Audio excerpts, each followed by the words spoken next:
Die kenmerk van 'n volwasse gelowige, en ons kom nou by eienskap nommer 7, is dat daardie persoon aktief ingeskakel is in die gemeente van Christus.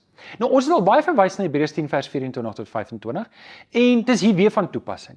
Ons moenie van die samekomste van die gemeente af wegbly, soos party mense se gewoonte is nie. Maar ons moet mekaar aanmoedig om daarheen te gaan, en dit des te meer na mate ons die oordeelsdag sien naderkom. Dale Moody het 'n mooi ding gesê. Hy sê, church attendance is as vital to a disciple as transfusion of rich healthy blood to a sick person. En ek dink dis waar. Daar's baie beelde wat gebruik word, tong in die kies, van gelowiges wat regtig lief is vir die Here, maar hulle is nie deel van die gemeenskap van die gelowiges nie. Ek het al gehoor van 007 Christene. Hulle is Christene wat, jy weet hulle bestaan, maar jy weet nie waar hulle is nie. Jy kry die Enos Christene. Die Enos Christene borrel net op 'n Sondag op. En dan kry jy die Lone Ranger Christene. Dis net hy en sy perd of sy hond of sy kat, en dis hulle wat die ding doen. En hierdie beelde is nou tong in die kies, maar hierdie beelde is vreemde tipe Christene, vreemd aan die Bybel en vreemd aan Jesus. Dink byvoorbeeld aan Jesus wat ons leer om te bid, Onse Vader. Dink byvoorbeeld Jesus wat 'n gelykenis vertel, soos die 99 skape, een is weg, en Jesus sê, wat doen die herder? Hy gaan agter daai een skaap aan, en hy gaan haal hom, en hy bring hom terug. Hoekom doen hy dit? Want die 100 skape moet saam wees. Skape is kuddediere.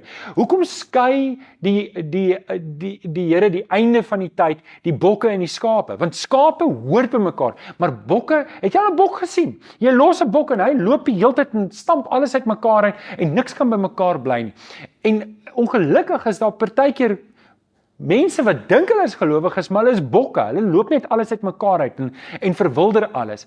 En die Here roep my en jou om skape te wees, om tropdiere te wees, om saam te wees, om ingeskakel te wees in die gemeenskap van die gelowiges, maar nie net Sondag vir Sondag gaan nie, maar aktief deelneem in die koninkryk van die Here. Nou, waarom moet ons deel wees? In die boekies is daar 'n baie goeie redes, en ek haal dit net vinnig aan. Die eerste een is, die gemeente is die huisgesin van God. Net soos wat ek met my vrou en my 2 kinders, ons is 'n huisgesin, ons slaap almal elke aand saam in die huis, ons eet saam, ons kuier saam, en ons is lief vir mekaar. Net soos ek lief vir my liggaam, my boeties en sissies in Jesus. Hierdie is my geestelike gesin, en ek is lief vir hulle.